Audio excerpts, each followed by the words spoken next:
Kemudian sunnah yang ketujuh adalah al-ikhtisalu minal janabah qabla fajri khurujan minal khilaf. Mandi junub, mandi janabat atau mandi wajib, mandi besar sebelum waktu subuh. Apabila malam harinya ada berhubungan badan dengan suami atau istri, maka diusahakan sebelum waktu subuh sudah mandi wajib. Walikai yabdan saumuhu tahiran, maka dimaksudkan melakukan itu adalah agar kita memulai puasa dalam keadaan suci.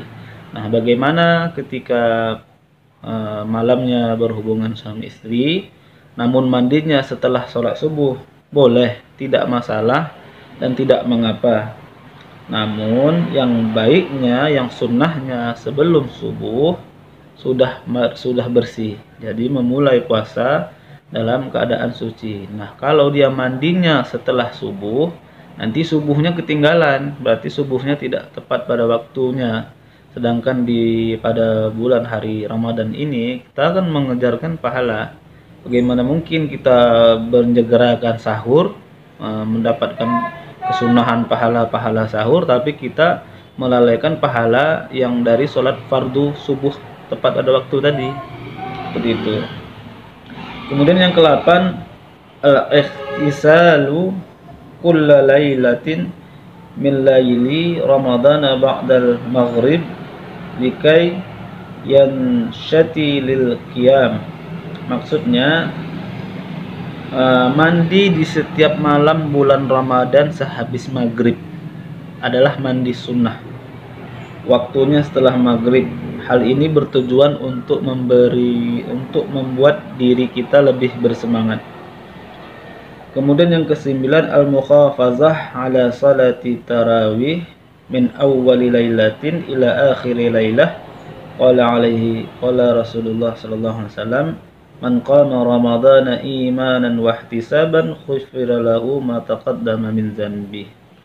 Maksudnya menjaga salat tarawih dari awal Ramadan sampai akhir Ramadan, diusahakan jangan sampai tertinggal atau terlewat.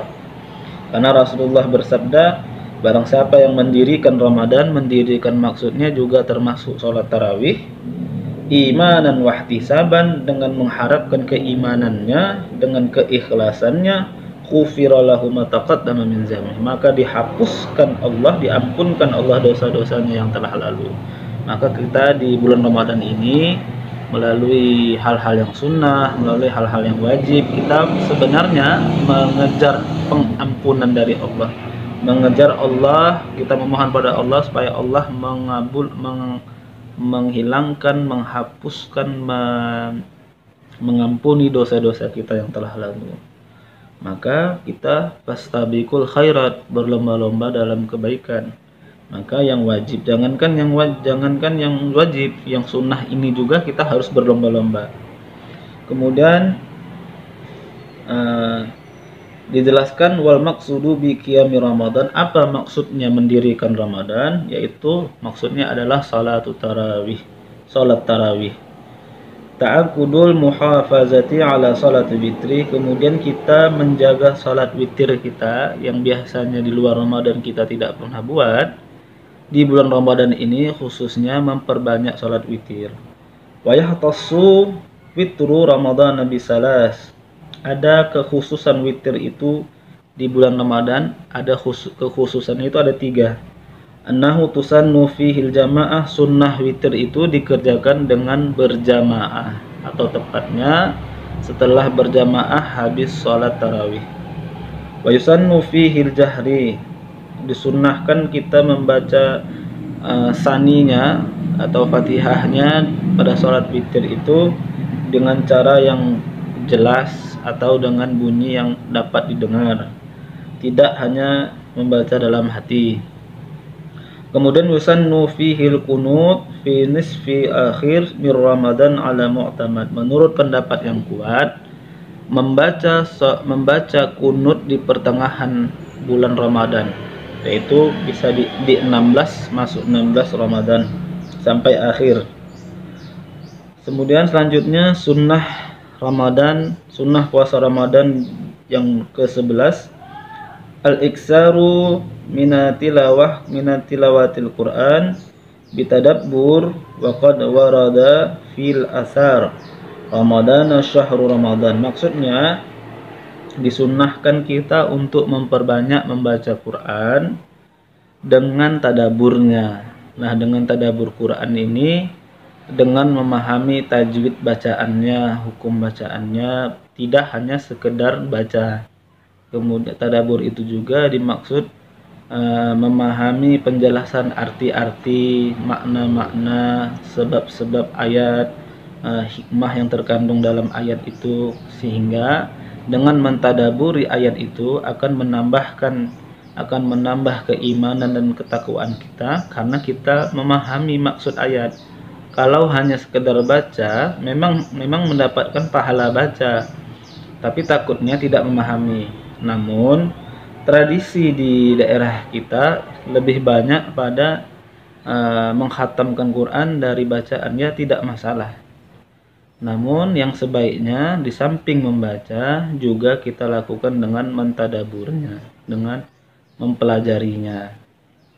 Karena ada yang mengatakan, ulama mengatakan, karena Rasulullah ada yang mengatakan bahwasanya ada berita dari sabda Rasulullah, ada Ramadan syahrul Quran, kata Rasulullah itu Ramadan itu adalah bulannya Al-Quran. Maksudnya di bulan Ramadan inilah diturunkan Al-Quran. Makanya kita ada mengenal nuzulul Quran, bulan diturunkannya Al-Quran, tepatnya pada 17 Ramadan. Kemudian sunnah yang ke-12, al-iksaru min sunnah, memperbanyak hal-hal yang sunnah. Karawatib, seperti sholat sunnah rawatib. Sholat sunnah rawatib itu qabliyah zuhur, ba'diyah zuhur, qabliyah asar, qabliyah dan ba'diyah maghrib, qabliyah ba'diyah isya, qabliyah subuh. Kita memperbanyak. Jangan pula nanti kita mengejar kesunahan sholat sunnah tarawih dengan witir, tapi kita tidak mengerjakan ba'diyah isya. Padahal ba'diyah isya ini dia termasuk sholat rawatib. Maka sering kita lihat itu ada orang yang salah, kurang pemahamannya, dia lebih mengutamakan witir, tarawih dan witir, tapi tidak mengerjakan ba'diyah isya. Padahal ba'diyah isya itu adalah salah satu sunnah kuat dalam sholat rawatib. Kemudian sholat duha, memperbanyak sholat duha. Biasanya kita tidak sempat mengerjakan sholat duha, maka di puasa Ramadan ini perbanyaklah sholat duha. Kemudian sholat sunnah tasbih wal awabin dan sholat sunnah awabin. Nah, sholat sunnah awabin itu dari maghrib, antara maghrib menjelang isya. Di situ ada sholat sunnah. Kenapa disebut awabin? Karena hanya orang-orang yang awabin, yang orang-orang yang dekat dengan Tuhannya, orang-orang yang memang haus akan ibadah, yang mau mengerjakan sholat sunnah itu.